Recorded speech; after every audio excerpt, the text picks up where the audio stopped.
PDF version has the. Oh, that's right. Don't matter. Yeah, it's in there. You want to, One of the other slides on that. give it the, right? No. One. There's one.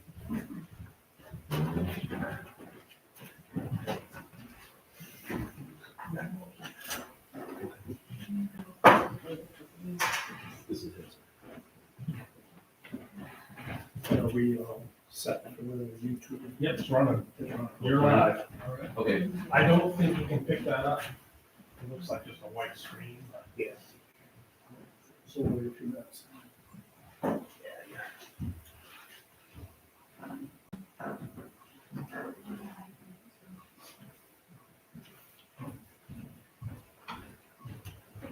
Is there one on there that says the screen? I have no idea how to do that. I never used that either, so I wouldn't know. It's just something like this. Oh. I can tip the screen. Do what? There. You need me to do that again?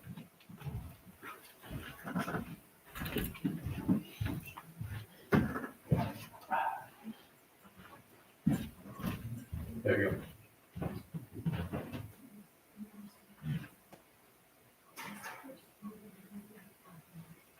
And then these were which ones? The ones on the side that look like speakers. That's your right one.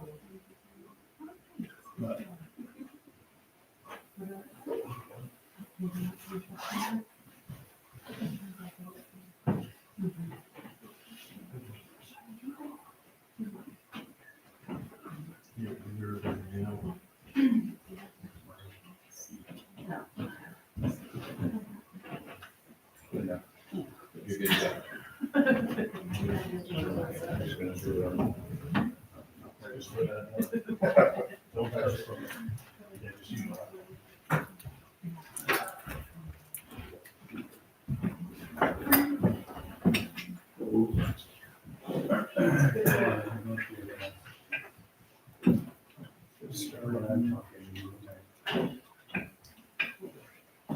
A white clip too.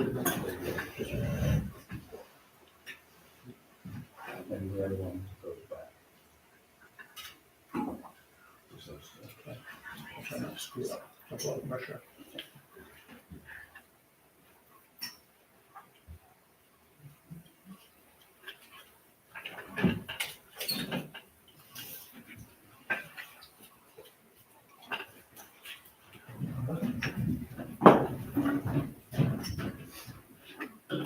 We'll go ahead and get started then. Thank you, everybody, for coming out tonight. Appreciate that very much.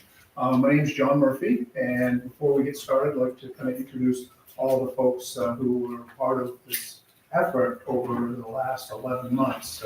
It's been a great team-wide activity, and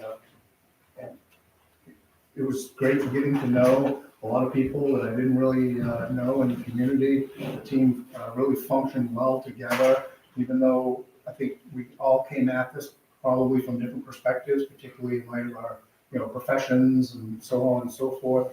The team really blended together well and functioned beautifully. So I'd like just to introduce the people who are on the team.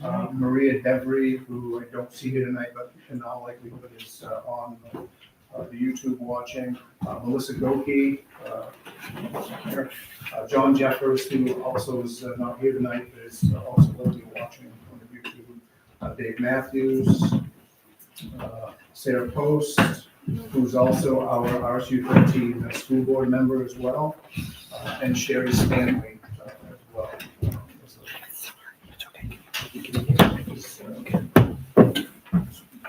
Participant on that team.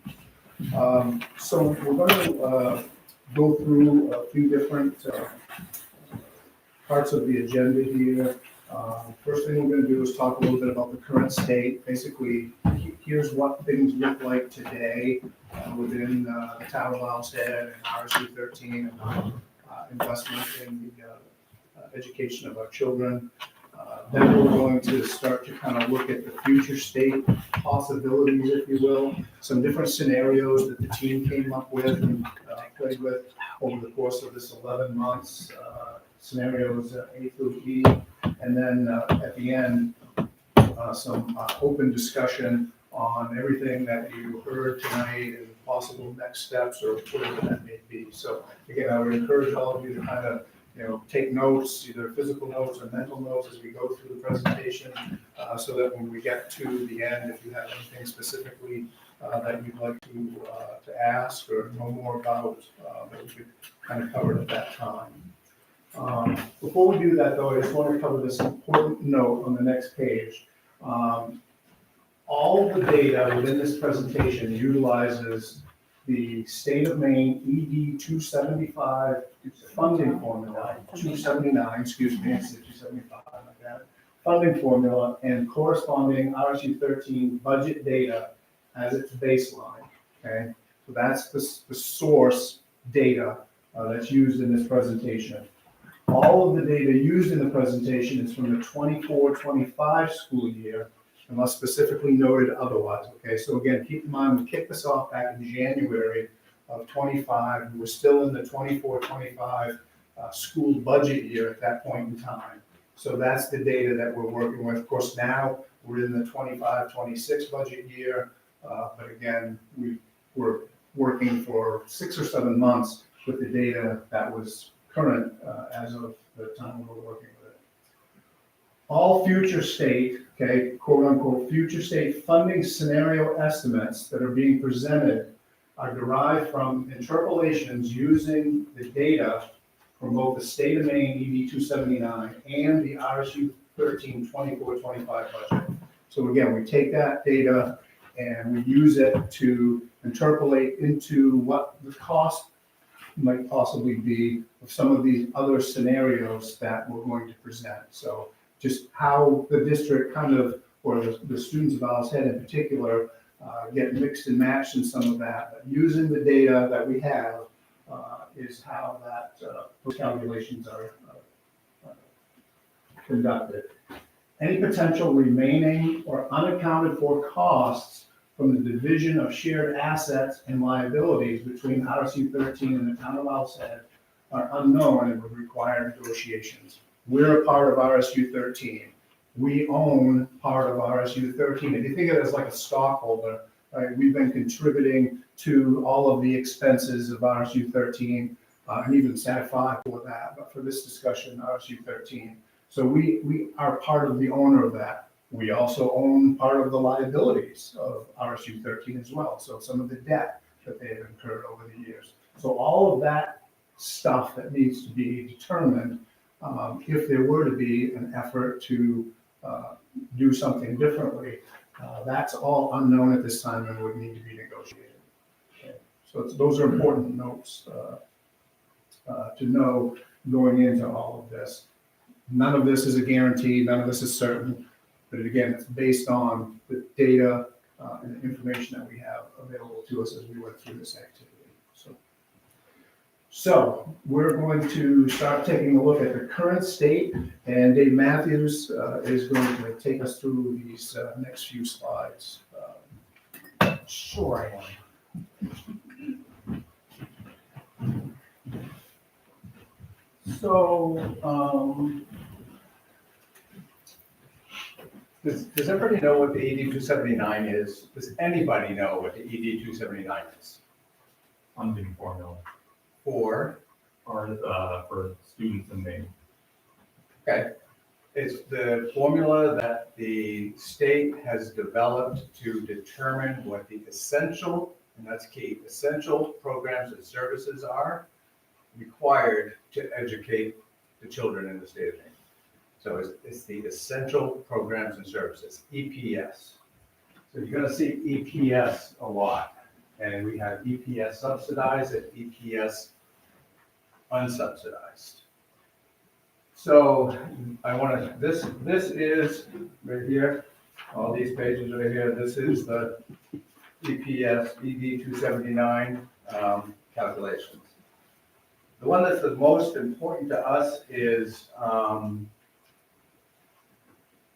The state does multiple calculations. First of all, they're going to determine what the cost to educate a student is, multiply that by the number of students in your district, and that's where it comes up with the essential programs and services. The state may say that it's essential that the number of students per teacher ratio is X. And they may say 24 students to one teacher is appropriate.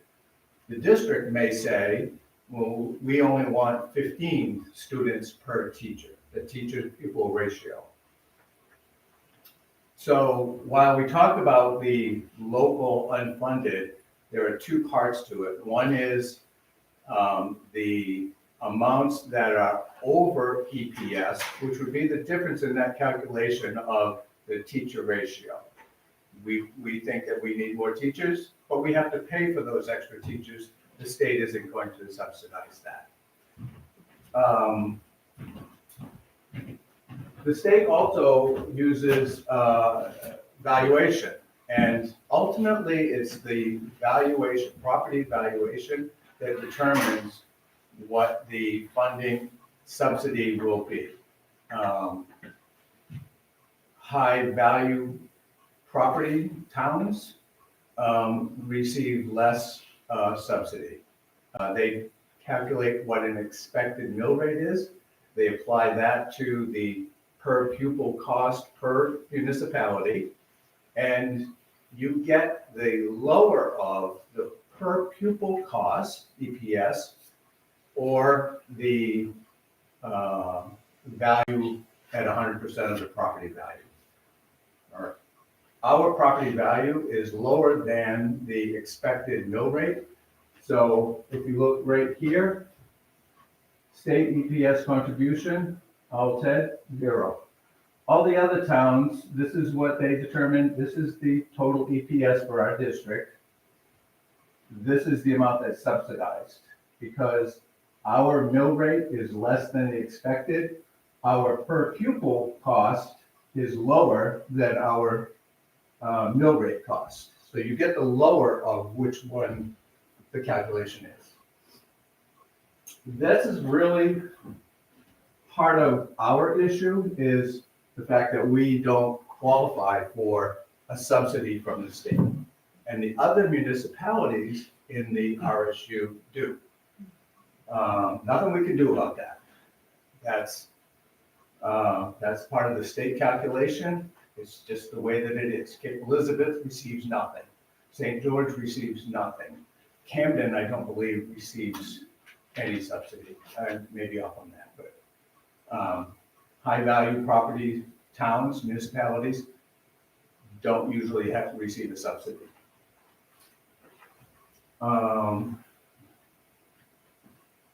So then the second part is the non-EPS allocation.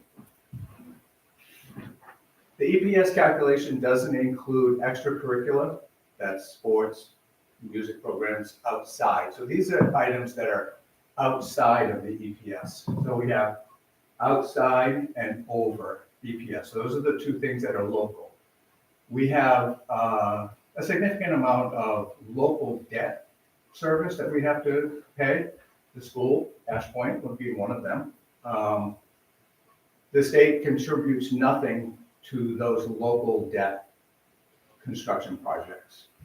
So we absorb all of that. That becomes part of the local calculation. When the two districts combined, SAD 50 and SAD 5, SAD 50 allocated its local cost by 50-50. 50% student in the municipality, 50% valuation. SAD 5, was 100% valuation. So when we combined with them, we kind of melded them, and over a period of 6 years, we came to a 75-25%. So 25% of our local cost allocation is based on student count by municipality, and 75% is based on valuation. per municipality. It doesn't take a lot to figure that owl's head. We have fewer students. These are our students. And we have higher valuation. So the 75-25 doesn't favor us that well either. But that's what it is, and that's voted on by the school district, and was voted on when the communities, the districts came together to form RSU 13. Questions on that? So this is one number, this column right here is kind of important. Because the per student cost on the EPS is $16,000, $16,037 per pupil. But when you take out the fact that we don't get a subsidy, if you take that total number there and you divide it by the total of 1441 students, that's 16,000. But if you do this, it doesn't, because we don't get any subsidy. So it skews these numbers here. It's very complicated. I'm probably not presenting it. This is my The next slide. Go ahead. Yeah, I'll okay. take you back. All right. Anyway. So again, we have the essential programs and services from the state, and we have the outside and above, 75-25 for the local costs. You put those two together, and that's what the assessment is for the towns. Did you want to add anything to that, John? Okay. Right now, the EPS, 100% property valuation is about 23 million. Outside and above, we saw these numbers on the other side, is about 16 million. The note on the lower left, below the EPS budget, I think is an important one, particularly in light of the recent revaluation of the town. So everyone's property valuations were just completely redone, right? So the instant fear is, since that portion of the budget is 100% property valuation based, oh my God, the sky's gonna fall, they're gonna go crazy next year. Not the case. Again, the state of Maine formula is based on a running 3-year average, starting with the previous year. So this year's property revaluation won't even go into effect until the 26-27 budget year, but that will only be one of the 3 years going into that calculation, because again, it's based on a 3-year running average. It will be 4 full years before that property revaluation is completely making up the EPS budget portion of that calculation. But keep in mind, even if our property valuations go up, we're already below the mill rate. So our assessment from the state, or our required contribution, will be based on student count, because we pay the lesser of the student count calculation or property valuation with the expected mill rate is 6.1% right now, and we were 5.82. So we're still gonna pay the student count calculation. Property value under the current formulas with the state isn't gonna have an effect on how much we get. You can't get less than 0 subsidy. They're gonna charge us because we have high value property. They are the other way. Well, they're pay it one charging way or us the because other. we don't get to take advantage of the reduction because of the property value. So when you say mill rate, you're not talking about the town's mill rate. Doesn't have anything to do with it. But what mill rate are you speaking about? It's the expected mill rate and according to the calculation of the state. So they take the total cost of everybody and the total valuation of the entire state, and they're gonna come up with what the expected mill rate is under the EPS formula. And that's what the expected is. I think what he's saying is, what is the rate referring to? 5.8 of what? 6.1 It's pledge. the, let me get this right. It's the, yep. I had that on a sheet. Is it the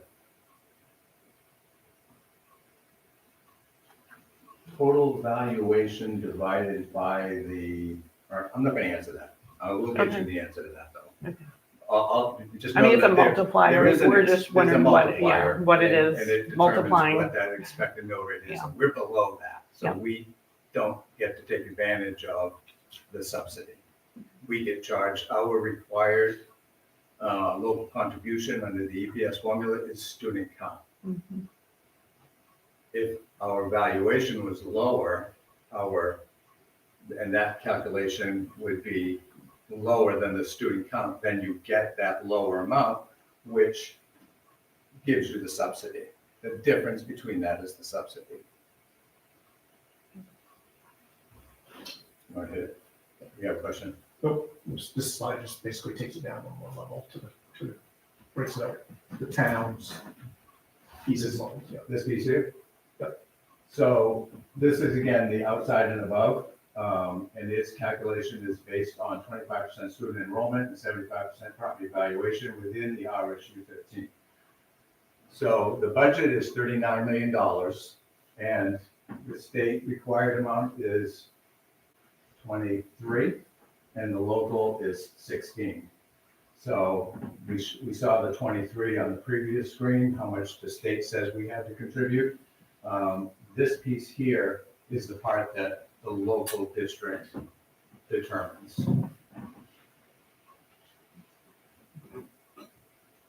I'm gonna take this next slide, Dave, and then I'll kick it back to you.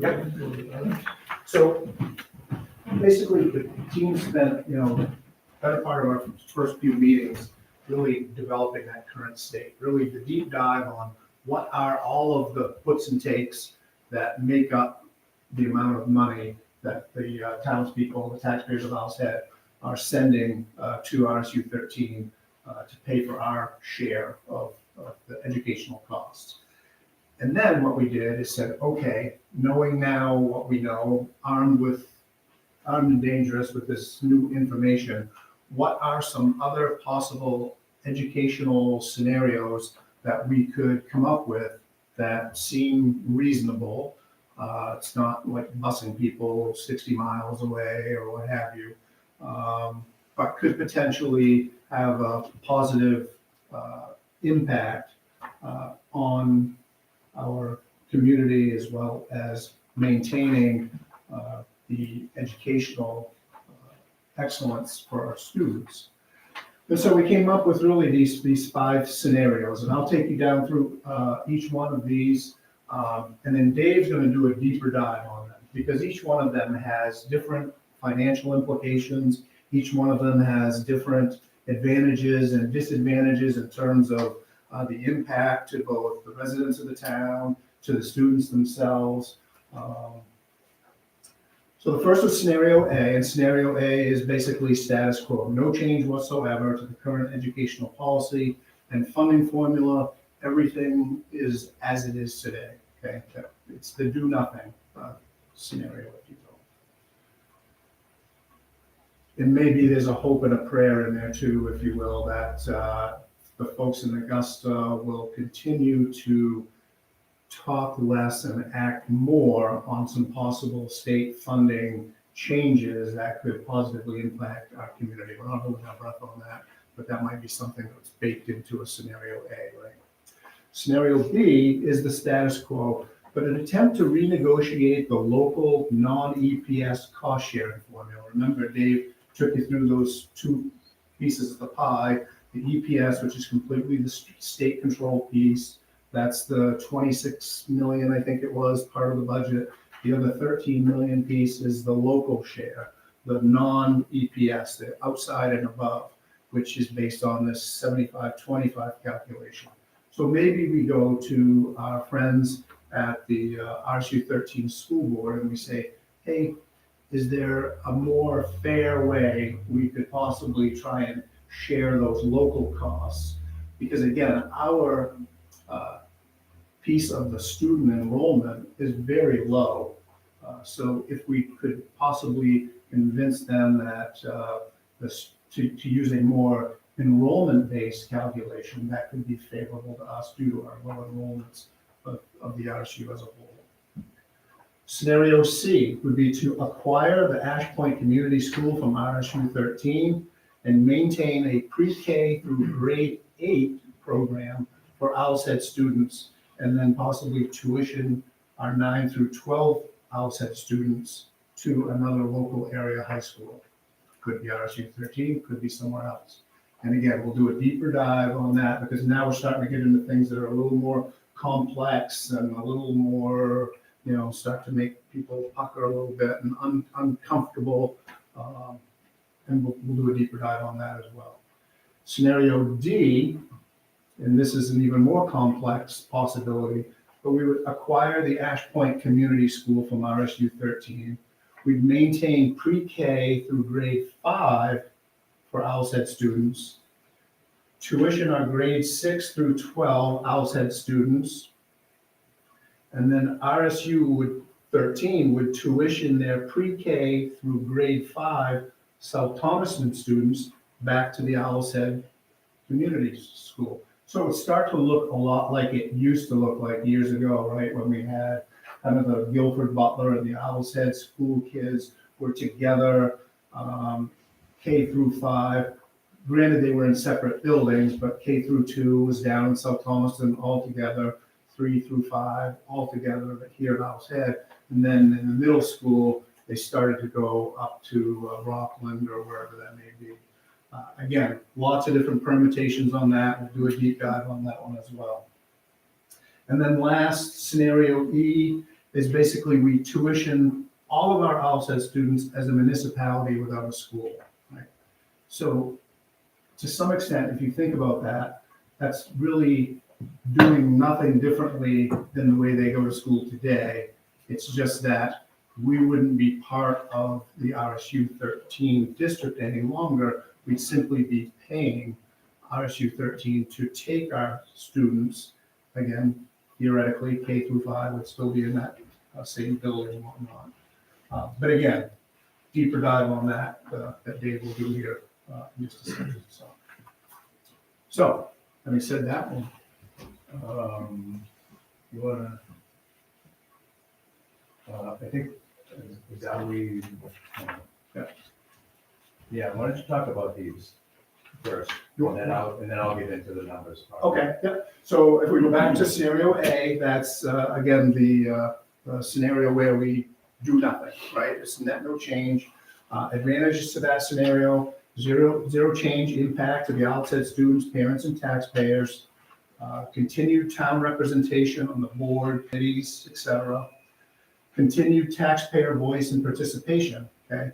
So unlike scenario E that we're going to talk about, where if we just tuitioned all of our kids to a district, then we wouldn't have any representation on the school board, or we would literally have no say. We would have basically sold our kids, for lack of a better description, to RSU 13 in that case. And it maintains kind of community within our other RSU 13 towns, right? Because it's not just school. It's, it's Little League or Girl Scouts or whatever it may be, where the towns are kind of intertwined. And so there's a sense of community between Owl's Head and South Thomaston and Rockland or what have you.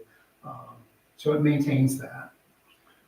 The disadvantage, the state funding formula is unlikely to change, right? So if we're looking for the scenario that's going to give us the biggest saving bang for our buck, this isn't it, right? The out-of-pocket per student cost to Owl's Head taxpayers is well above the state and the RSU 13 average, so that's going to continue.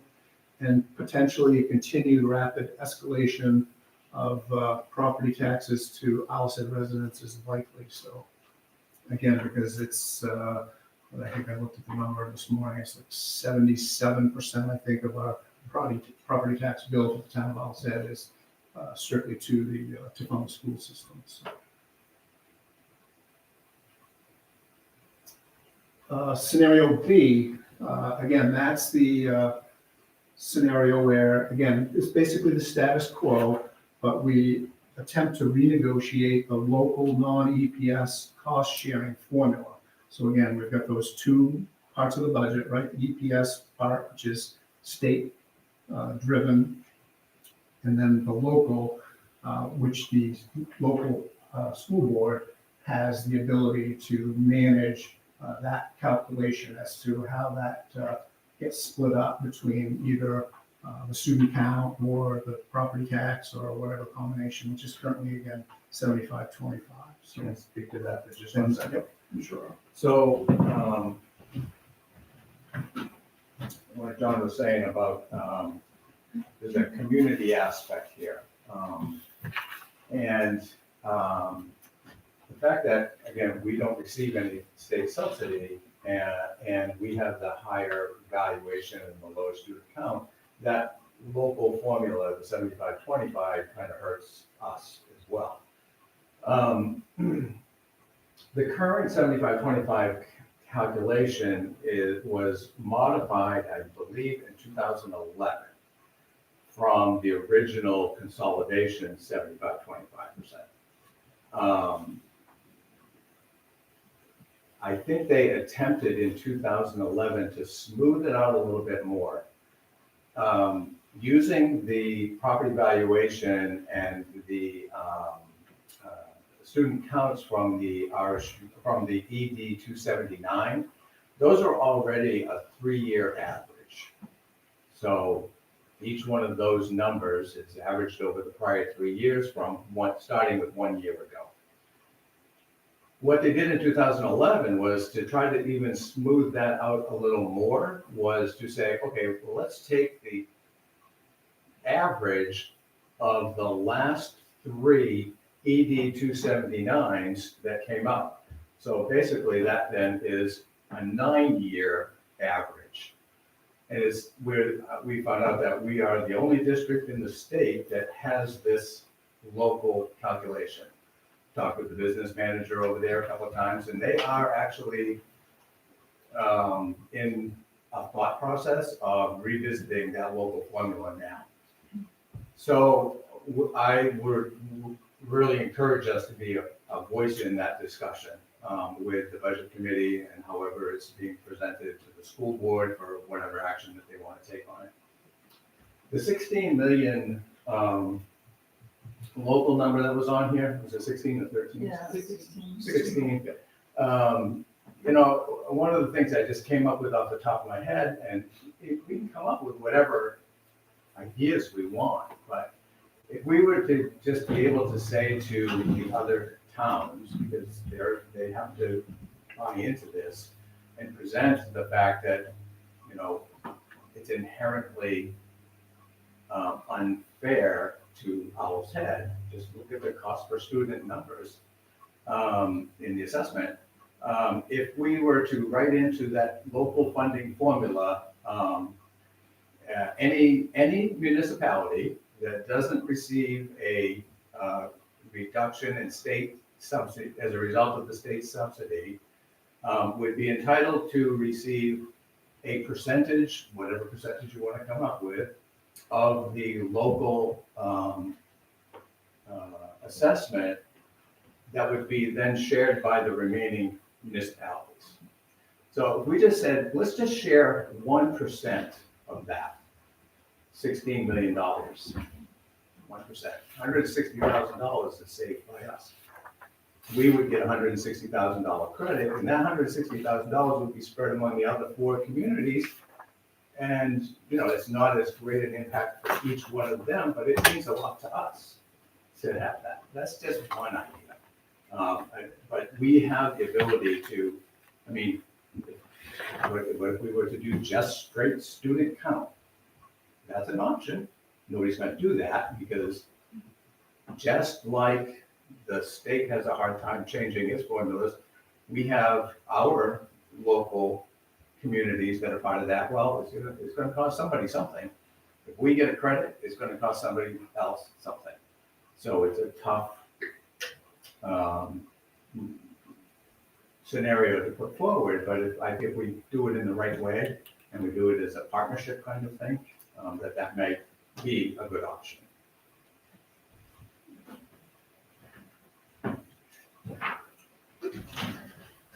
Who's up next? I think. You. So the advantages and the disadvantages of scenario B are pretty similar to scenario A for the most part. Again, all the advantages, as you can see, see scenario A. As Dave indicated, there has been some recent indication of openness to simplify the current non-EPS local funding formula. So that hopefully is something that's advantageous towards this possible scenario. And the potential for marginal negotiated tax savings from the local share, which obviously be an advantage, as Dave just explained well. The disadvantages, again, those are all pretty much the same as they were in scenario A. We would not be immune to future property tax impact from the state funding formula changes, however, because again, the only part we're attacking of the budget cost here is the non-EPS portion, not the EPS. And we would not be immune to local funding change decisions by future RSU 13 school boards either. As Dave said, we negotiate with them in good faith, hopefully, again, get a positive outcome on that. Nothing's to say that in the future that funding formula couldn't be changed back again to the way it is now, or maybe even something less advantageous to us, if you will. So, scenario C. So this is where things start to, take a little bit more serious approach or much more challenging approach, if you will. And that would be to acquire the Ash Point Community School from RSU 13 and maintain our pre-K through 8 for OWLSED students and tuition our 9 through 12 OWLSED students. I want to skip over the next slide and go to the advantages and disadvantages, and then we can come back to you to talk about the financial impact of that. Because there are some really important things to talk about when you start talking about breaking up school systems and so on and so forth.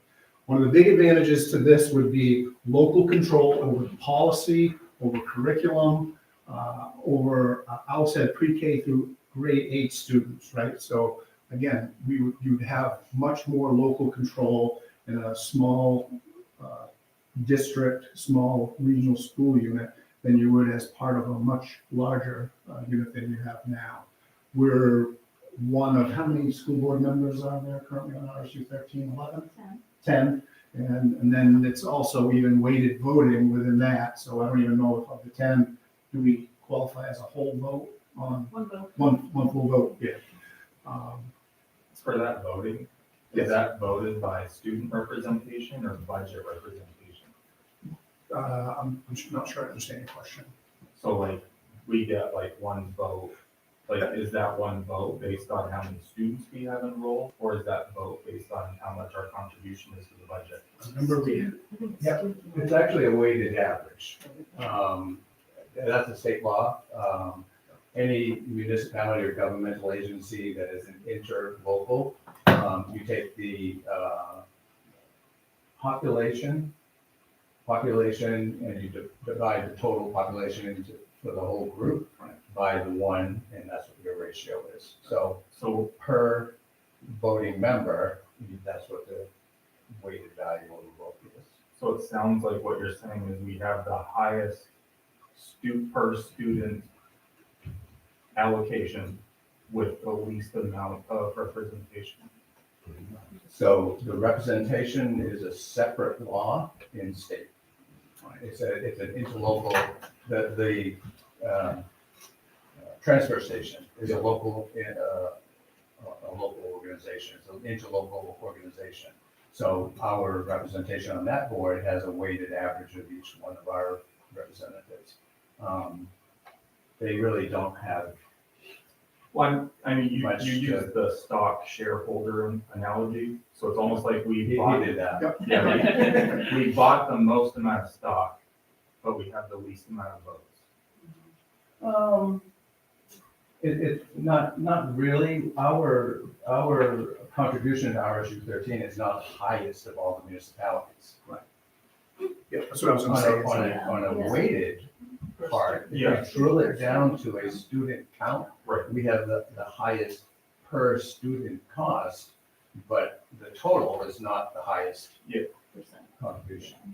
So it's 4.5 million roughly of a $39 million budget, so whatever that percentage is, like 12 or 13, whatever it is. But then when you break it down on a per student basis, then what you said is accurate. And also basically having 10% of the weighted voting, right? We have one full vote on a board of 10. So that would also be correct in terms of, although likely someone like a Cushing would probably have only one member, and that one member probably isn't even a full vote, correct? What do you mean by full vote? On a weighted voting, the board, the school board. Yeah, you're right, I think there's a vote piece too. Yeah. So when you say it's determined by the state, are you saying the number of school board reps? No. Or only the way No. it votes? So we The could, way is that something we could negotiate If with? we wanted to have a 15-member school board, the school board, RSU 13 school board could decide, we're gonna have a 15, we're gonna increase our board to 15. So that would be instead of something 10. we could negotiate with them possibly too, that we get an extra vote, we get an extra Well, member? again, I it mean, would- is that- It would still only be, then you take that 15 and you divide that up by the ratio So of you're- the okay. population of the participating So not municipalities. as much. So the weighted average is not gonna change. You might have another person and might have another voice, Okay. but you will, Okay. the percentage wise, it doesn't. My personal experience, then you just make the board larger, which makes accomplishing things even more difficult, right? So, and then the last advantage on the scenario C is local school choice for grade 9 through 12 students. So again, and I'll talk about the flip side of that in just a second here, but in theory, if we were tuitioning out our high school students, wouldn't necessarily have to go just to the school that they're assigned to today, that they would have choices, be that other locals that they could choose from, or potentially almost be like a voucher situation where if we know what we're paying as a town to tuition one of our high school students to an area high school, the town could potentially develop a voucher system which would say, okay, we're willing to pay that much to you for you to send your student to a private high school because we're gonna pay that amount of money for them to go to a public high school if they stay locally, so. Disadvantages, it has an estimated 10% higher cost, okay? Would require negotiations with RSU 13 on the divisions of assets and debt, okay? So again, I said earlier that all of this is subject to these negotiations, but we're, back to the comment that you just made, we're a stockholder in this RSU 13. We own a certain amount of the value of that. We also own a certain amount of the debt of that as well. All that would need to be negotiated.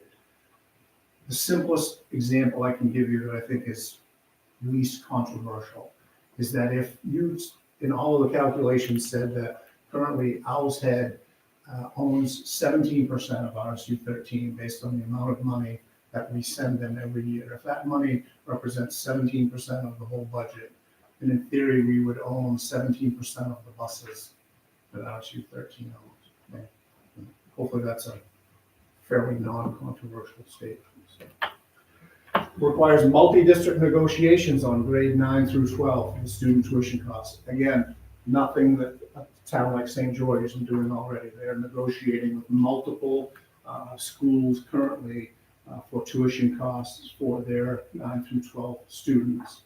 And if you look at the St. George budget for their school system that was just approved for the 25-26 school year, you'll see right in there where they talk about negotiations with both Lincoln Academy and Camden Hills. Now this is where this starts to get a little more serious. Requires a commitment by the town to establish a school administrator, right? We need to have our own school administrator, our own superintendent, okay? Because we're establishing our own school system when we do this, okay? You need to establish your own school board. You need to establish your own busing and other management, right? So you're talking about basically creating a little miniature version of the current school system for our own students. And again, the commitment that that takes by the town to do that. Both in terms of manpower, but facilities as well. Disadvantages, loss of all control, decision-making in facilities, financial and policy-making of Owl's Head grade 9 through 12 students. So if you're gonna send your kids to another public school, tuition them out to another public school, and then you really don't have the ability to have input into, I mean, you can go to their board meetings and, you know, say what you want. From a voting perspective, you would not have someone like Sarah there advocating on your behalf every month. In that scenario, would the parent have the choice of where to send their student if you're tuitioning? Like Lincoln Academy or even wherever? Possibly, So yes. that would be their form of say. Yeah. But we should also mention that we did discover that any of those 9 through 12 schools does not have to accept the students. I think that's on the board, Is that but what it it's says? maybe not on the screen right I now, don't or see it did it right not there. get on there? Yeah. Yeah, but that's an important point. Any school system who you approach about tuition, they are not required to take your students, okay? So if you said tomorrow, we're gonna, you know, obviously it doesn't happen this way, but we want to tuition all of our kids to RSU 13, at that stage, RSU 13 is not obligated to take them. Okay? It would be in your best interest to do that because they get money. Would be getting money for it, correct? Yes, sir. For that estimated 10% higher cost, do you have any additional like breakdowns of that? We do, these are Okay. present that just a second. And then also for that 10%, oh, you'll probably answer that. 'Cause I was curious if that was based on the current like state required cost per student or what we're paying. I was just wondering if the 10%, is that something that is today's figure, but may go either higher or lower future? And would it be advantageous for us to make a move at a different year when you pay, I guess you pay more off on your debt, and so you have fewer, I mean, one of our biggest costs here, isn't it, the school? We have to purchase the school, it was just built, we've got a brand new school, Possibly, so. possibly is, yep. I think the answer to that question is we don't know, and that very first note that I read about all of the data and sourcing of all of that and the unknowns in terms of future state and all of that, we don't know the answer to that. Whether it's going to just be kind of a straight line and the delta is what the delta is, or whether that, you know, delta just gets broader and broader as we move out into the future. Yes, question. When they reject a student, how do they do it? Is it, you're not smart enough, you're a discipline problem? If they reject one, can they accept another? Is it kind of one-off? I don't know the answer to that, but I would have to believe that it's probably an all or nothing proposition. I can't imagine they would be able to, by law, accept certain ones and not others. Unless it was like, say, in the initial instance of Camden Hills, when St. George went out on their own, they basically said, just based on the space available here, we can only accept 25 of your students per year. That's the maximum number we're gonna take. And I think they did something as simple as a lottery in St. George. Everyone who wanted to go there threw the name in the hat, and the first 25 out were the ones that were chosen to be able to go to Camden Hills. Yeah. Yes. When you were talking about the 10% higher cost, speaking to St. George residents, they did mention that there was an inflation in taxes more than what was anticipated. Was St. George taken into account at all, like how they approach this and their trends and so forth? Yes, we actually spent a lot of time consulting with some of their people. One of the things that's interesting about this tuition thing is that the state also sets what the tuition rate is for every single school district in the state of Maine. And that is, if they're going to accept tuition students into their school district, what is the amount of money that they can charge. Okay? And that amount of money is a little more at the elementary school level, because in theory, the teacher to student ratios are a lot higher at that level, so the cost to educate those kids is higher than it is at the high school level. But I can tell you that the state number that they tell the districts that they can charge for tuitioning kids is a lot lower than what the town of Owl's Head is paying right now for each of their kids. And again, that's not, no promise, that's no guarantee that they would take our kids, or that that number is gonna continue to rise in the future. But again, that number is right on that St. George document as to what they're charging. And it's a lot less than what we're paying, RSU 13, you know. So, not in the future tuition costs increases, so that we first question. So Dave's gonna do a little bit deeper dive in this scenario. See here in terms of- Yes. So, sorry, this isn't projecting very well here, but. So, I'm gonna get one.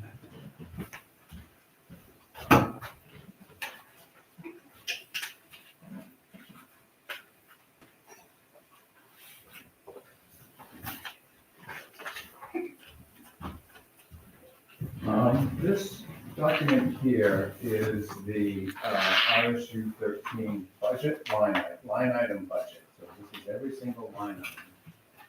And what we did was we took the 24-25 budget, and within that line item budget, every school is assigned a code, and it's broken out by school as to what the costs are for each of the schools. So you know the articles that you vote on when you're voting for the school budget is 1 through 10? 10? It has, public education, administration, transportation, debt service, all of those line items. What we did was we took that line item budget and extracted all of the costs that were associated directly with the Ash Point School. But we know that there's also, and that's what this number is right here. So to operate Ash Point School, just operating costs, that's the number that's in the budget, 24-25 budget. There's an administrative overhead, which is your superintendent, the maintenance department, all of those other non-educational, direct educational costs. That's what that number came up to. And I have, anybody that's really interested, I have all of the detail, but we tried not to include a whole lot of information in the presentation because it just becomes mind-numbing if you're not used to doing that. And then this is the estimated cost for the Oceanside High School tuition costs. So you add up those numbers right there. So this would be your pre-K through 8 costs. Same number of classrooms. We would just be, instead of pre-K through 5, we would be pre-K through 8 without the South Thomaston students. So we would just put our 6, 7, 8 in place of the South Thomaston students. You still have the same number of classrooms, you still have the cafeteria, you still have the gymnasium, you still have all of the costs associated with running that facility. So this is what we came up with for an estimated total cost as it's extracted from the line item budget. And it is $434,000 more than what we're currently contributing to RSU 13. That's the 10%. The school acquisition cost is blank there. So the school acquisition cost is gonna be blank on all of these scenarios, because again, that is an unknown negotiation. We could say, like I think our percentage is like 13.57% of the district is Owl's Head. We're contributing 13.97% of the cost of running the district. So, we own, anybody that's familiar with any kind of accounting is, you have a balance sheet. And on your balance sheet, you have assets, and you have liabilities, and the liabilities are your debt service, and equity. So your debt service, liabilities and equity equal your assets. An asset is the school. The school on the balance sheet is probably $23 million. Of that one school, we own 13.97%. So it could be that in order for us to acquire that school, we may have to pay more because that 13.97% is going to be less than the value of that school minus the debt. It's very, this is why we didn't get into it, but that's why we left that off. You know, best case scenario, they equal out. 13.97% of the assets, 13.97% of the liabilities, they would equal out. We left it off because it's an unknown part of the negotiation. But to answer somebody's question, that's the 10% that's showed on the other slide. Yes. So the tuition cost on the line item there, you're saying that's what we would spend? That's our potential expense for tuitioning our 68, 9 through 12. 9 to 12. 9 to 12, I think we have 68 students that have fallen into that category. We have 68 high school? Don't quote me on that, I don't have that number right there. That just, The 68 might be the total for middle school and high school, 45 45 high school. as of the 24-25. so 45 wouldn't add up to that.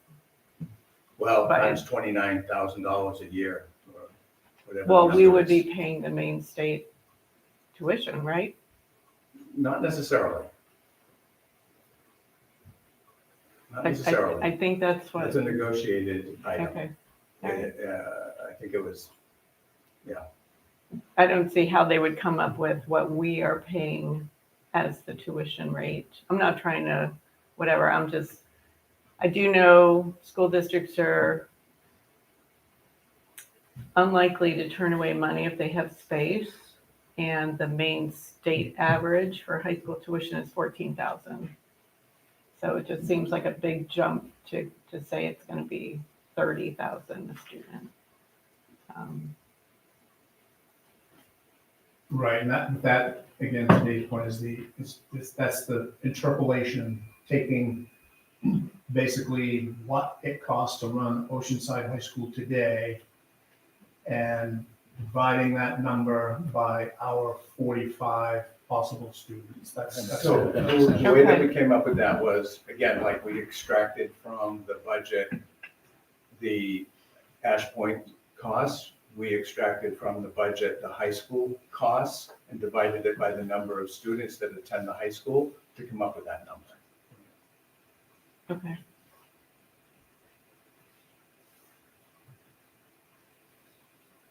So that's not just tuition costs, that's other costs that would be anticipated by running a school with those kids in it. Is that what you were The saying? tuition cost number that the state is suggesting, and we'll go and have to get into this a little bit deeper, but you have to kind of recall back that they only look at the EPS side of the formula.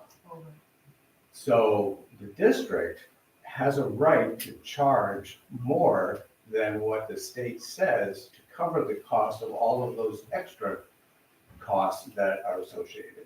So that's why we extracted the actual cost of the high school and divided it by the number of students. Because we're doing the same thing with all of the other numbers. It's always, the ratio is always students, number of students attending each of the schools, divided into the cost of the school, of running the school. So in the first slide, I believe the cost per student for Rockland was 18,000. So how come the cost per student, if we were to have Alice had students go to Rockland, how come that tuition cost would be 30,000 per student?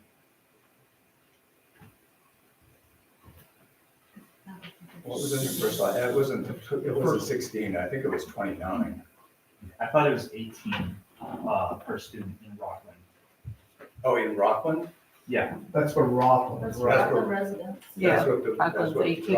Rockland pays, is 18,000. so then if Owl's Head student. students were to go there, it would be 30,000. No, Rockland is the town, is the municipality. Right. So the residents of Rockland contribute $18,000 per student, where we contribute $29,000 per student that we send from Owl's Head. But the biggest part of that is the state subsidy number. We don't get $800,000 subsidy like the other municipalities do. Rockland gets like $2 million.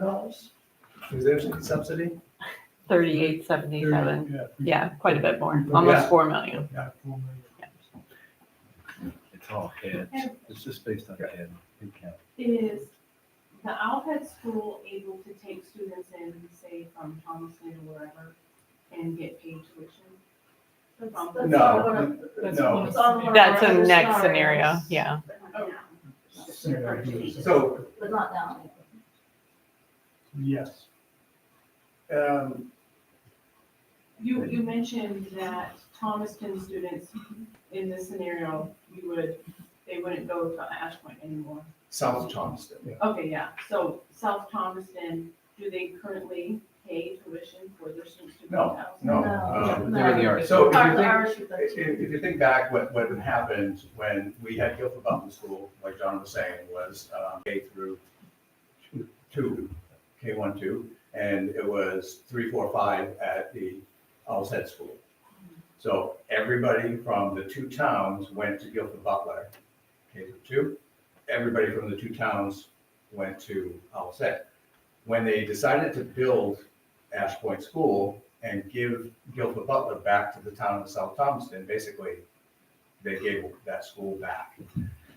It was agreed that all of the students from South Thomaston and Owl's Head would be eligible to attend Ash Point School. So that piece is also part of the negotiation, you know, that's how that school was built. That was the decision that was made at that time.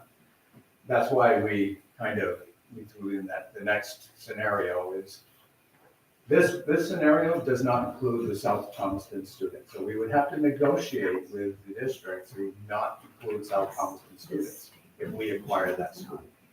Currently, South Thomaston pays, though, somehow.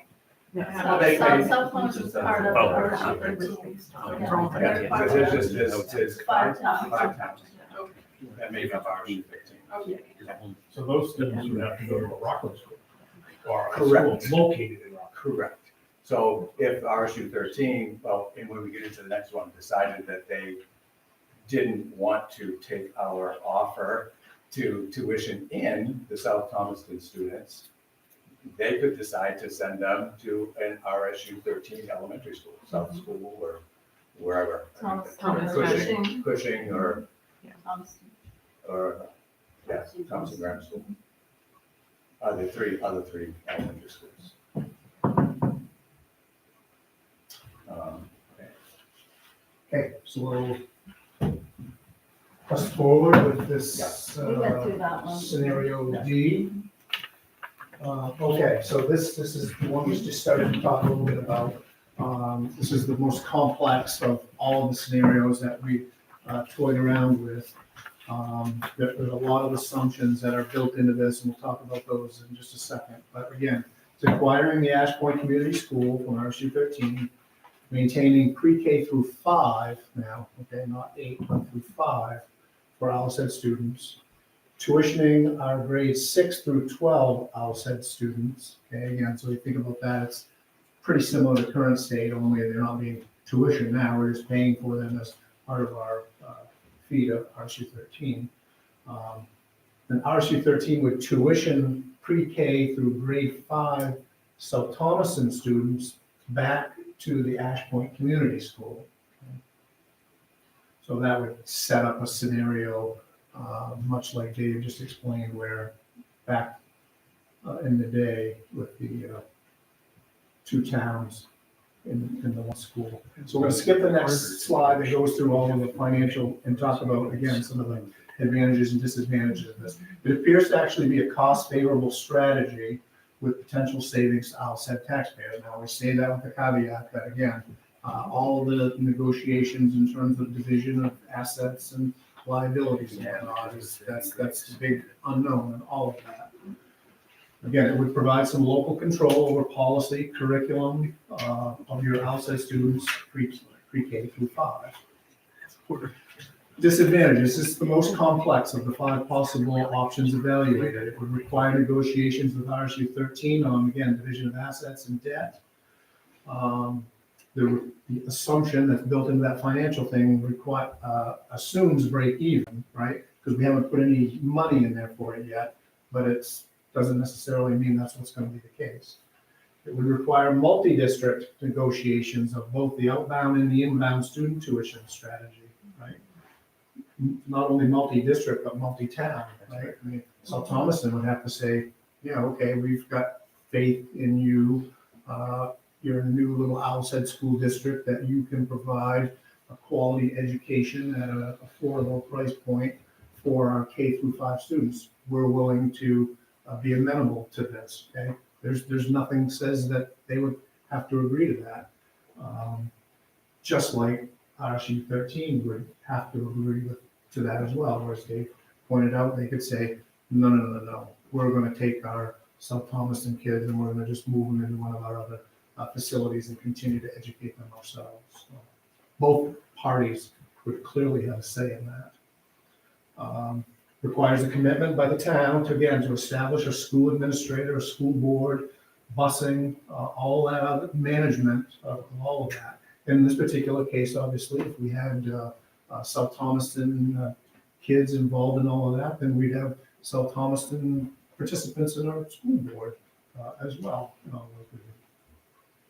And again, it does provide for a loss of control, decision-making in facilities, financial, and policy making of the 6 through 12 students. So again, once you decide to tuition them to another school district, then you lose seats on school boards and things like that. So we'll backtrack and go through some of the financial aspects of it. Can I just ask one question about that? Sure. When you tuition a child from here, do you tuition them at the state rate or do you tuition them at the rate that we're now paying? Well, again, that would be all part of the negotiation. We don't have a number. Yeah. At that point. So it's a big range. So what we're using for tuition numbers, again, are the costs for the high school divided by the number of high school students. Yeah. Or in this Middle particular school? case, the middle school. Extracted right out of the line item budget, divided by the number of students in the middle school. Part of the reason we did that is because we wanted this to be at least kind of what I would describe as a worst case scenario. Here's all in what we're paying to educate those kids today. Right. It shouldn't in theory get worse than that, other than again, the negotiable stuff, which is still all the assets, the division of assets. But if anything, we wouldn't negotiate to send our kids somewhere else and pay more than we're already sending them there today. Gotcha. I have a question. Does the state mandate how much, the maximum number of students per teacher per No, classroom? no, So we could increase that if we wanted to, we could go from 15 to 20 per, that's a school board decision. that's a school board decision. Okay. Pre-K is still state mandated. Oh, pre-K, yeah, pre-K is an animal all by itself. Yeah, that's a new, within the last couple of years, is pre-K, yeah. The number of students at Ash Point School now is how many? 104.5. That's the total. I just want to know what the total I is. think we have like.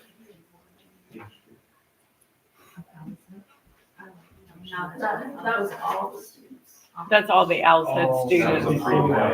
And 1,441 is the total number of students in the district. 64. I think it's 64, 68, 64. How many students, if we were out of the district, how many students would they be K through 8 class? I'll say it. I'm just comparing how many there now and how many would be there if we did do it that way? I want We have a slide at the end that Yeah. has a breakdown of what all the students are in. students. And I'm curious what the school board is looking at in terms of population growth or decline, because I know that the state numbers for population decline for Owl's Head are significant. Yeah, for the whole Like, state. Yeah. But for Owl's Head, it's declined and it's significant. So how many kids, how many fewer kids will we have? I mean, are the 64 outside kids from K to 8? Slightly more than that. I'm trying to do the math here in my head, but it's not working very well. We have a chart at the end. Don't have everything, but you can see the breakdown. Well, let's talk about this one first of all. This is the math that was on the scenario D. So if you remember, we saw this number before. That's the cost extracted from the K through 5 Ash Point Community School. That administrative overhead number is added in. We add in the Oceanside High School tuition costs. We add in the Oceanside Middle School because the 6 through 8, we would be tuitioning out in addition. And this would be the elementary South Thomaston tuitioning back in. So that would come to us. Again, that's our total, that would be our total cost. We have a $760,000 savings, but this is the toughest scenario to envision, frankly, I think. Since it's so complex, why didn't you think about doing the tuition in from South Thompson on the scenario, before? Because it's a different scenario. Oh. That and feel free to correct me if I misspeak here, but under scenario C, we're gonna keep all of our outside kids up to grade 8. And so there would then not be space to also take in South Thomaston's students. The answer to the question is 101 outside students K through 8, and then 45, 9 through 12.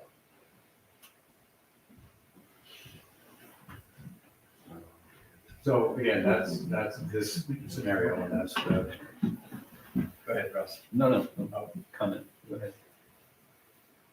Any questions on that one? I'm just gonna say, 101 and 45, where did they get that data from?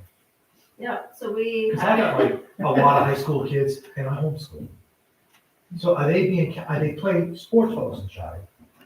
Or were they homeschooling? So is it my one middle school kid, 2 high school kids, are they being counted in that 45? No, so They're not? the, like the 1,441 number, the total students is the subsidizable students. So, Well, they play sports, I mean, in theory. but they're not part of the calculation. Then there's an add-in, another one, I think the total was 1,538, total.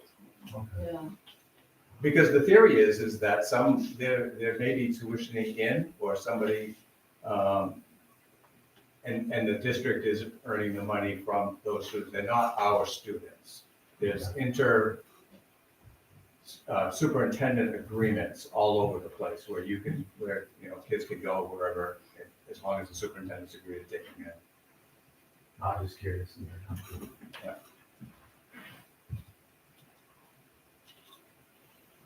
Okay.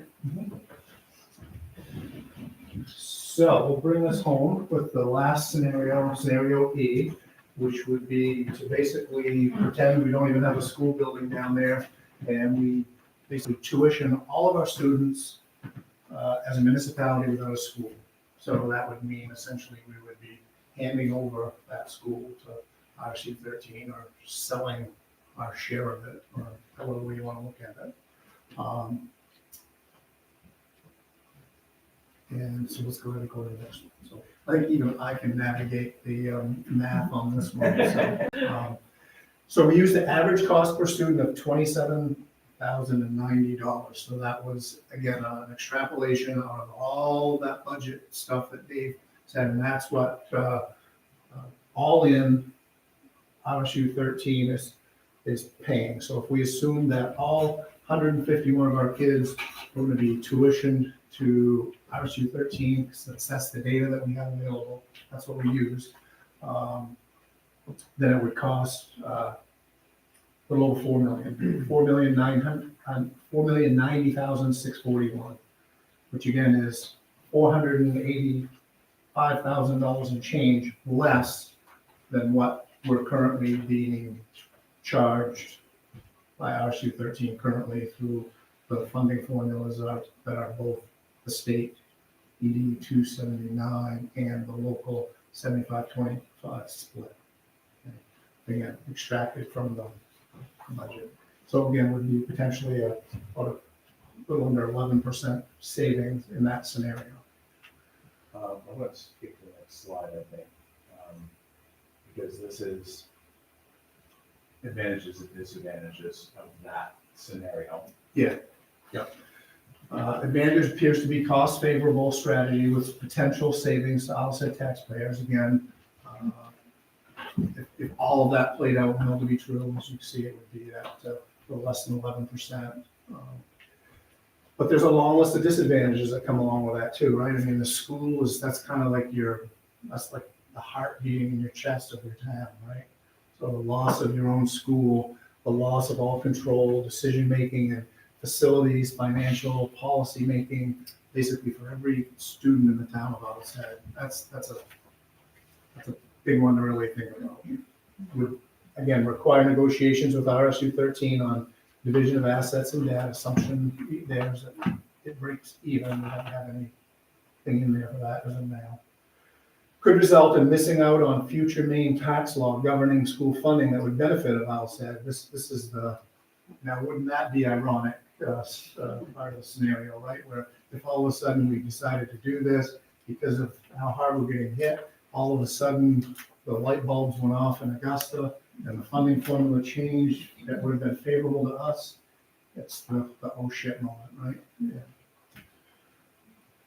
Other school districts are not legally required to accept Outset students. So again, we got 151 kids with no guarantee that people are going to take them. I agree with the comment made earlier. I'm not sure there's anybody that's going to potentially turn their back on, $4.5 million. But again, they're not required to. They're taking them now. They're required to now, but yeah. They're already there. It's in the Yeah. space. It's already there. Are the other schools' enrollments going down so that possibly they might want to accept more kids? That's a great question. I don't know that for a fact, but I think that's the trend, like Yeah. both a nationally nationwide and trend. regionally, right? Maybe So, more yeah. apt to say, yeah. Yeah. we'll take them.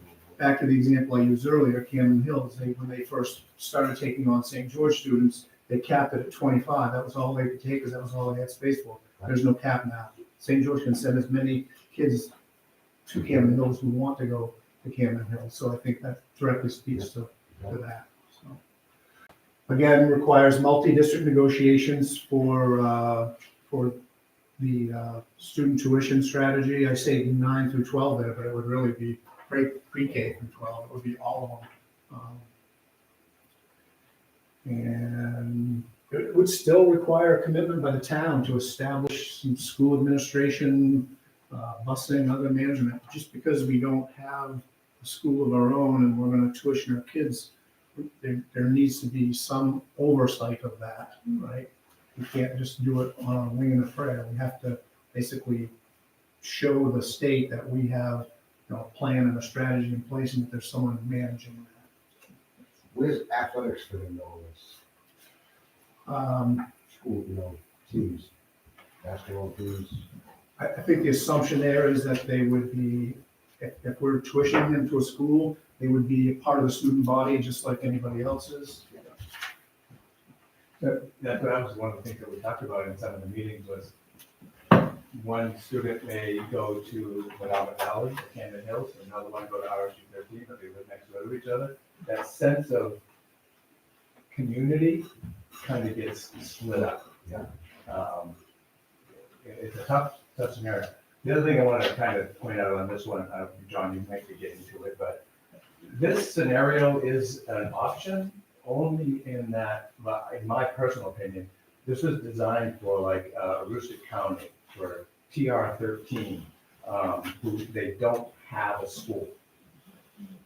Or the school is so old and run down, they're They give it physically away, or they closing tear it it down, down. or there's no physical school in the community. I know, Cheryl, you, I don't completely agree with that, just because a little bit of research that I did show that there's like Yeah. 42 schools. They're not just schools up in the northern parts, the places they're closing down, but that have already withdrawn from the districts since 2008 when the push was. But consolidation, yeah.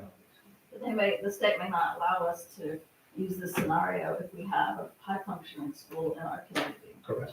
They might not. They might just say no. Yeah, yeah. And who would decide if they take all of our students, say, and their costs are exactly the same, why would the other 9 members of the school board decide to lower our rates and increase all of theirs? Someone has to pay. Yeah. That's a very real challenge that we're facing in all of this, whether that's at the state level in trying to get some changes implemented with the funding formula as it is today, or if under scenario B, where we go back to the local board on a good faith basis and say, hey, as part of that argument is that on the good faith basis is that on the, and Dave, feel free to correct me if I speak out of school here, okay? Because I don't want to say something that's not accurate. But on the current EPS side of the budget, the ED 279, there's, because of our low enrollment, there's 2 possible ways they calculate that. And because of our low enrollment, it gets calculated one way versus the other, right? So it gets calculated based on our student enrollment and not necessarily just our valuation. I'm probably not saying that correctly. Yes. If our required local contribution under the ED 279 is based on Owl's Head's student count times the cost. So that part of it is 100% student count already in that state required. So if we could make that argument on a good faith basis on the local share portion, the non-EPS, the outside and above EPS, then again, that may be a path forward. Again, it still would require a school board member from another town to vote to increase their portion of the funding to give us the credit on our side, which is obviously not the most likely scenario, but it would be an approach. There's precedent for it already within funding formula. I think we stand the best chance with Cushing too, because they're looking to consolidate with us. They don't have a stump dump, so they've been approaching us trying to, I don't know if they're breaking the state law or what's going on, but they are without a stump dump. So they've been trying to, consolidate with us to use some of our services. So we could, that's the best scenario that we have Cushing being, as far as being a good faith vote and partner in that. We could be negotiations with Cushing. Other than that, I don't see the other schools why they vote to lessen their share and raise ours. I mean, there's no benefit to them to do There's so. no zero benefit to Cushing's. Other than maintaining the community aspect. I think that sometimes the other municipalities are looking at us outliers here in Owl's Head, complaining all the time. We're not like the rest of them because we have an issue that we're trying to deal with, where if it is approached in a way that is a partnership, the benefit to them is that we still are part of RSU 13. We're not perceived to be pulling ourselves out of RSU 13. And if it can be, and if there is a small cost to the other municipalities, that would give us a greater savings, who knows? There is that part of it. Someone's gonna make that sale. I'll make that. But then you still I've have already the been state, talking to you them. still have the other variable of the unknown number of the future, even if you go and reallocate. Sure. You still have the, what's it gonna be, 5, 10, 11%, and then work backwards, we're back where we started with in the same numbers again, because we don't have enough See, students. I think what's gonna end up happening is there are, like Cushing, I think, and maybe South Thomas said, they're close on their state subsidy numbers. So their property valuations are gonna increase as well.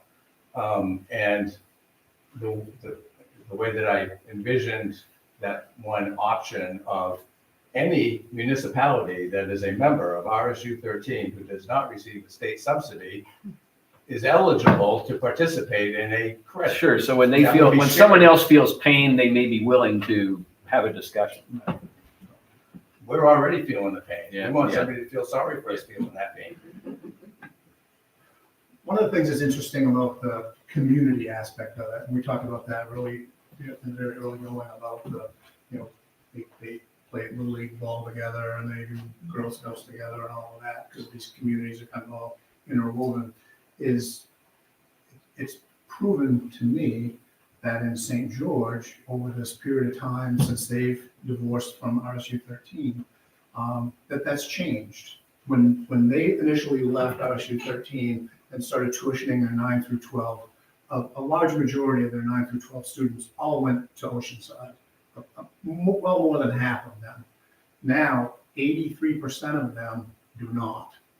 So only 17% of their 9 through 12 students go to Oceanside. The other 83% go either to Camden Hills, Lincoln Academy, Medallic, or to a private institution. So again, I think as, that situation has matured a little bit, people started looking at it more from, what's in my child's best interest, and, the whole community aspect of it was kind of less important than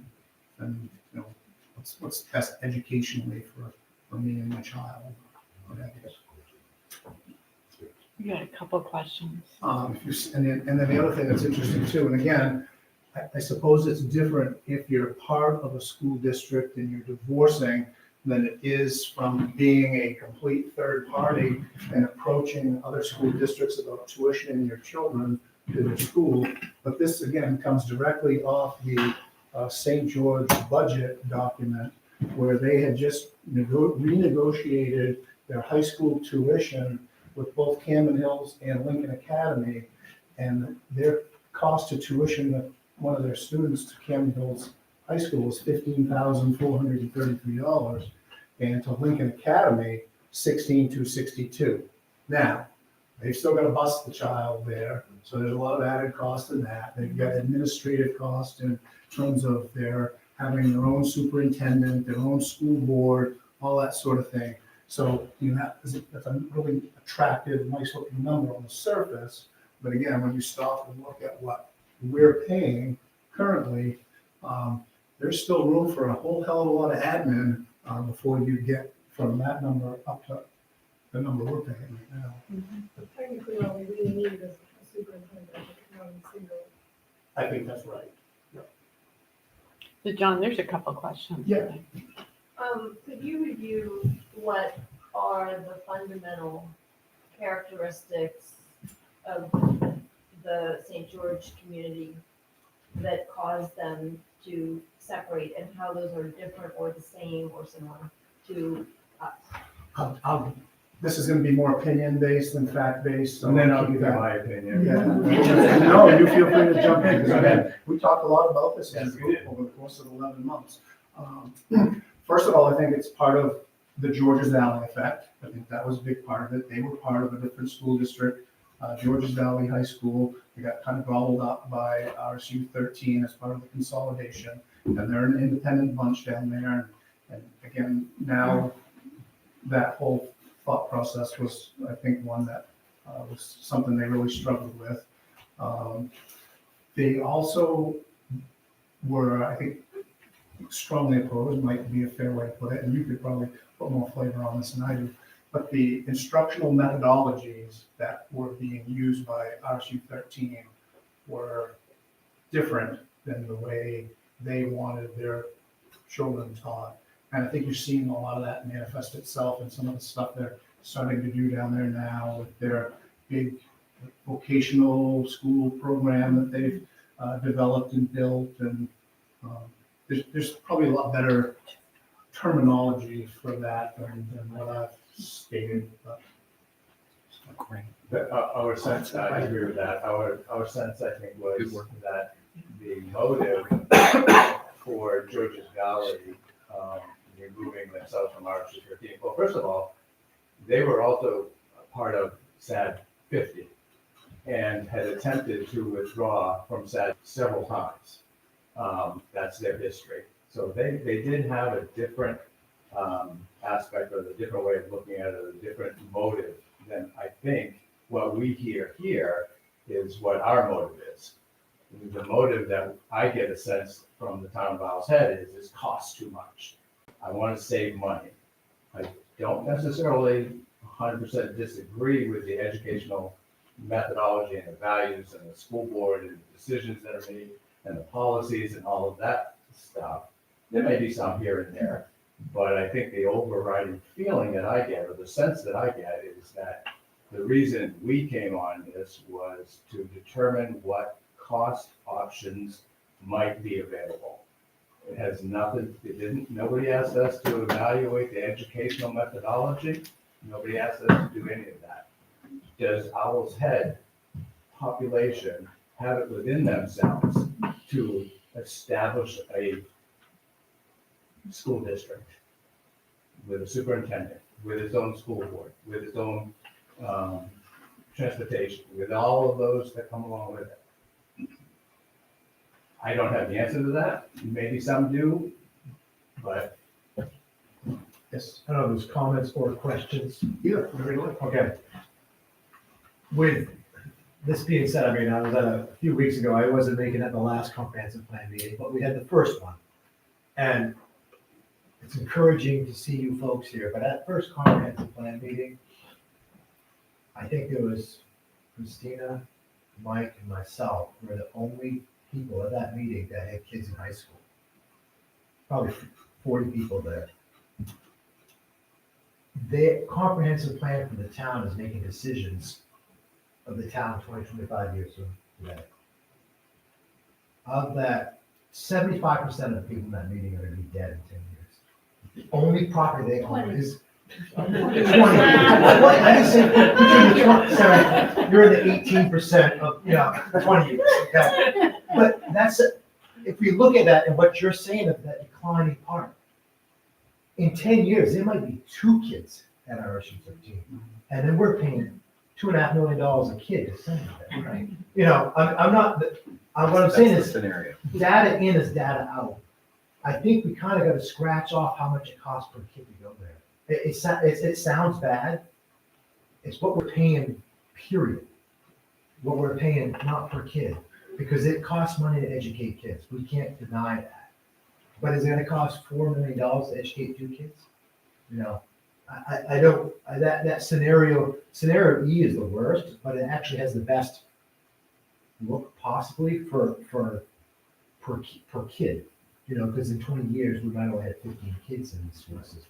That's the best one. But I think sometimes we just got to look at that data. So going back to that comprehensive part, there's not just the school people, but it leaves a lot to the select board about where our taxes, what we're allowed to do, because I know I ruffled a few people at that meeting when I said, if I'm being charged the full evaluation of my property, that the max value I can get on my property, I should be able to put a quadplex there and have 4 rentals in there, and nobody can tell me what to do.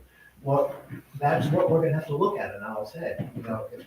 If we're going to pay those numbers, that we need to be allowing, money needs to come from somewhere. It's a great comment, and I would say that I think, just like your comprehensive plan that you're working on, this too, it really should be fluid, right? It should be constantly being looked at and evaluated based on what the current situation is. we talked a lot tonight about like enrollment, right? How many kids do we have and what schools are they going to and so on and so forth. And this is that data that we were able to get. And it basically shows you what's going on. Again, it's a year old, so you can basically kind of lop the bottom off and slide everybody down 1 year, which is what you would be looking at this year. And so it's pretty steady right down through here. And then there's a little bit of a blip in what would be fifth graders this year, fourth graders last year. And then it starts to kind of tail back off again to being equal to or even slightly lower than these last few years. But certainly there's no growth to speak of other than that one blip in what would be the current fifth grade group. And I mean, because your point's a good one. If we got to a situation where we had 101 students instead of 151 students, that would be cause for a much different action than what we might be contemplating right now. Because that would be insanity to keep doing what we're doing now for those few students. And that's what the RSU 13 school board probably has to struggle with, is a declining enrollment. How do we keep schools open when we have declining enrollment? You know, if you got your scenario, there's only 2 kids going to a school, well, obviously you're gonna close the school. When you close the school, you're gonna have significant savings. I mean, the cost should be commensurate with the services that are being provided. As should be the head count of the employees as well as the students. And that's the one thing I'm always looking for when I'm going to those meetings is, hey, you're showing me what's going on with the enrollment, or showing me what's going on with the head count of your employee base as well. Because those two lines ought to be somewhat symmetrical with one another. You shouldn't be going in different directions. Other than governmental mandates Yeah, that yeah. require you to have a one-on-one with certain, and that's happening more and more and more. There's nothing you can do about that. Where did you go as a committee from here? That's a We great go question. home. We Yeah. go home. Yeah. Go watching football and hockey and, Yeah. actually, well, I'm sorry, go ahead. Yeah, no, our challenge was to evaluate what are some possible alternative ways to educate the children of Owl's Head and do it in a way that we believe would provide them with the current level of education that they're currently receiving, if not better. And so that's what we did. We're not coming here at all to even make any recommendation to the select board. We're just presenting our findings, our data. We'll let them take time to kind of absorb it, decide whether they think there should be, kind of a follow-up team appointed to pursue this a little bit further. Because the one thing, and we'll need to talk to someone in the office about getting this presentation posted up on the Town of Owl's Head website so you can see it. Because in this appendix, there's a bunch of good information in there that's just way too cumbersome to present something like this. But the most important of which is this whole withdrawal process. The state of Maine, as I'm sure you can imagine, actually has a mandated process for what you need to do and how you need to do it if you choose to withdraw from the current district. And as you can also imagine, it's not easy and it's not short. It takes multiple votes of the townspeople, right? You need to basically let the town people say, yes, we support what is going on here. And obviously, again, there's a lot of parties involved in all of that, whether that's the people you're divorcing from or people you're trying to marry on as part of the process. Yes. Could you go to the financial slide for option C?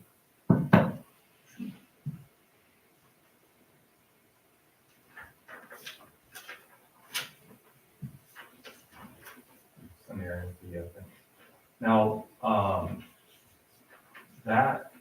this one came out to be like a 10% cost increase, right? With 400 odd thousand.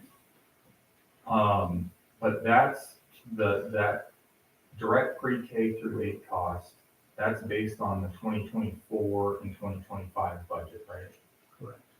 And the new budget going forward is we use the previous 3-year new valuation that we got, right? and it's gonna kick in full in 4 years from now, right? No. Okay, This is strictly the RSU 13 budget. yeah, It has nothing to do with valuations or Or averages. anything to do with, oh, so that's just pure, that's the budget. okay, so, and if we do nothing, then that line item essentially goes up as RSU's budget increases, right? Yeah, we did look at 25, 26 a little bit, but not to the extent that we went into this. I mean, Yeah. the budget was $39 million for this year that we were working on, and it's 41 million this year. So if we, I don't know what all the pluses and minuses were. Yeah, we looked at it at a 40,000 foot level in terms of what the impact of that was to each of the towns and the state reimbursement and all that, but we didn't do a deep dive on that. so if we do scenario C or D, we kind of like divorce ourselves potentially from the rising costs in the budget of RSU 13, right? Only in the extent of, you know, if you're running your own school district, then you're in competition for teacher salaries and you're. I'm okay with that comment. Well, we already are, but I mean, Yeah. then we're just, you know, keeps raising everybody's If you're a- competition for all the different costs associated. Yes. I'm sorry. No, go ahead. If you're of the philosophy that smaller business is more nimble and pays attention to the smaller details and is able to, you know, drive out unnecessary costs more than, you know, a gargantuan multi-billion-dollar business. Okay, again, I'm obviously not talking specifically about schools here, but just philosophically in general, that I think the point you're making is accurate. And I personally do believe what you're saying to be true as well, that if you had a smaller, more local, more nimble school organization, you could control your costs much better than you can in one that's literally 10 times as big. If it's 150 kids instead of 1,500 kids, I think you can manage that better. Now, to Dave's point, and he keeps repeating this because it's an important point, sometimes a lot of those costs are out of your control. They're government unfunded mandates. They say, you are going to do X, Y, and Z. And oh, by the way, guess what? We're not giving you a penny for it. You gotta raise all that money through your local share for it. You know, that's the kind of stuff that's challenging. And then, so one of the differences between C and D, it sounds like with D, we could potentially get students from other towns, right? Right. So if we have diminishing student enrollment potentially in Owl's, that would possibly allow for empty seats for students from other towns. So it could, in a way, kind of balance out some of the student costs. Remember in D, it's because you're getting rid of your middle school kids. Right, you're losing. You're not, you're tuitioning out those middle school kids in order to get seats for elementary. You're losing your Control. school board rep for RSU 13. Does it cost more to tuition Not in out? C and D. you wouldn't. No, but if you're saying You would. you want to make money by getting rid of your own students, Mhm. I mean, I guess that's, Then we It don't would have be a control of what decision. you're paying Do you for wanna- the students to get. right, To keep them longer, so you can Right. hold them longer. Yes, sir. yeah, or, you know. So working off of scenario E, something to think about. Yes. what if you also acquired Ash Point Community School and then had students from other districts or other towns from RSU 13 tuition there while you tuition out all outside students I don't think outside of the town? I don't think the state would allow anything like that. It's what we could see in the rules of running school districts.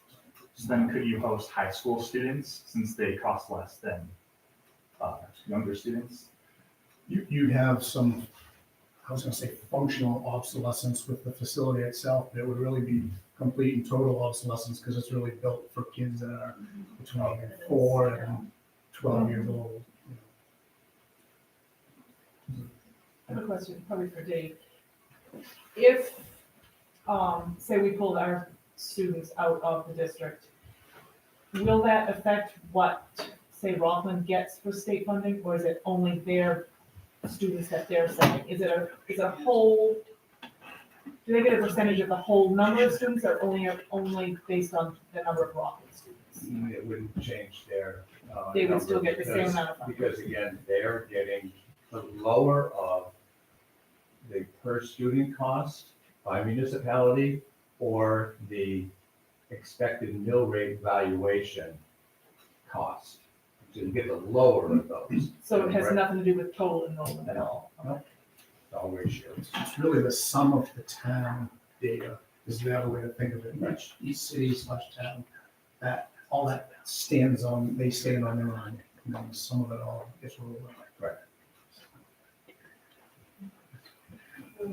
Couple different comments, I guess.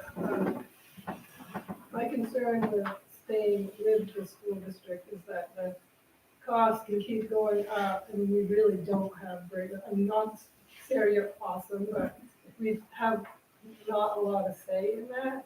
So a lot of costs can keep going up, and that's not, we're just gonna keep eating. The other comment I really have, I guess there's 3 or 4 families in the room that are homeschoolers with high school children, that they're the ones that showed up, interestingly. And I think someone asked the question, where should we go from here? And everyone on our committee, I was on this committee, kind of was, we're done with it because it was a lot of work and a lot of numbers, but also I believe that we should follow through with hiring a professional. There are people that do this professionally, and we had a budget of like $10,000 that we didn't spend, or $9, I don't remember what it was, but we didn't spend any money doing this. And I think it would make sense for the town to spend a little bit of money or consider spending it. I would look into how much it would cost to hire the professional, but I think it would make sense. I agree with all that, and I think that we should sit down with the select board in another few weeks or months, or however long it is, after they've had a chance to kind of digest and absorb all this, and just workshop it a little bit and say, you know, is this the end of the line? Do we think there's anything more here that we ought to be pursuing? Is there, to your point, an expert that we ought to be bringing in to help us with that? Are there other resources in the community that we can tap into that can provide extra resources on this? All of those things. Would it make? John, I just want to say at this point, how much I appreciate that. It's clear that you guys did a ton of work, and the numbers, everything, the possible scenarios. And I just want to say thank you for volunteering your time, because I think this is an issue that's been on a lot of people's minds, and this is such a serious addressing of the issue. And I personally, I know the other select board members really, really appreciate all the work that you did. Thank you. As I said, it was a great team to work with. And the other thing too that's kind of important is that almost everybody that was on this, with probably the exception of me, has a lot of other day job stuff they're doing. They're also involved civically in a lot of other boards and groups and volunteerism and all that sort of thing. So for them to dedicate the amount of time they did to this was pretty impressive. So mine was the easiest one to work around scheduling wise, because I didn't really have any life otherwise. So as long as they could make themselves available, I could be there. So. Yeah, I'll just second that. It was a great group of people to work with, and we all came from different arenas, and we sit down and we had just great discussions and brought information that we could, and just really worked through it all. And so it was a great group. Yeah, thanks for taking something really 5 of the complicated 7 and boiling it down for us. That's really I appreciated. think 5 of the 7 are either current or former school board members, representatives, so that obviously helped out as well. I want to just compliment Sarah also, because I know that, you know, Sarah is our one representative on the board, but Sarah is also on the budget committee. So, and that's 3 people. So we do have a say, even though we only have 1 person. She does bring a lot to the conversation about the finances, in the budget, and so on and so forth. So, thank you. I've sat at the RSU 13 voting and voted on that. there is never a time that Alice had ever been passed, ever. So to have to say that we have a say, like, we have like, 2 or 3 votes where we might have a say, we have one. And The they validation don't meeting, care. the validation meeting that you go to, that's actually the end of the line. You really want to come to the budget committee meetings during budget season, which everyone is invited to. So that's where we can get the work done. Yes. Would it make sense as like moving forward from here to say the next step would be possibly to meet with the RSU 13 district and just say, this is what we're looking at, what can you do for us? Would that be a next sensible step? Yeah, that's a great question, and Dave, I don't want to put words in your mouth, so I'll just say this and then let you kind of take it and run with it. But in terms of that scenario B, we've already started to kind of do that a little bit. I think Dave has had a lot of personal dialogue with Kate, am I saying that correctly? Kate, who's their financial person, and yeah, so we're already kind of running the trap line on that. If we did that $10,000 assessment thing, like hiring a professional to tell us what he thinks is best, would we be able to run one of these scenarios and then go back to the school district with our findings on the scenario and be like, look, let's like renegotiate, or we're looking at option C, and just like to give us some leverage to negotiate? I mean, because it's like, if we go hand in hand and we're like, hey, we think we're paying too much, and they're like, well, good luck. Right. Yeah, I mean, anything's possible. It's all, again, I think that's where hiring a professional who's done these before is a good idea, because that's one thing they could coach and counseling on as well. It's not just necessarily, how to attack this from a financial perspective, but also just from an approach standpoint as well, from just Business. good public relations, making sure that you're not, you're still managing a relationship even though you're considering alternatives. All right, again, well, thank you, everybody, for coming. Hopefully it's, now you're, hopefully don't wake up at 2:30 in the morning and say, oh, that's scenario D. Because I will probably be. Thank you. Thank you, John. Thank you. Have a great Thanksgiving, everybody. You do the thing. Ryan, can you give me your email address? I have this presentation. I'll email it to you. Yeah, that'd be great. I know you're taking that. You don't want to take away from the whole thing. This is my first name, Dr.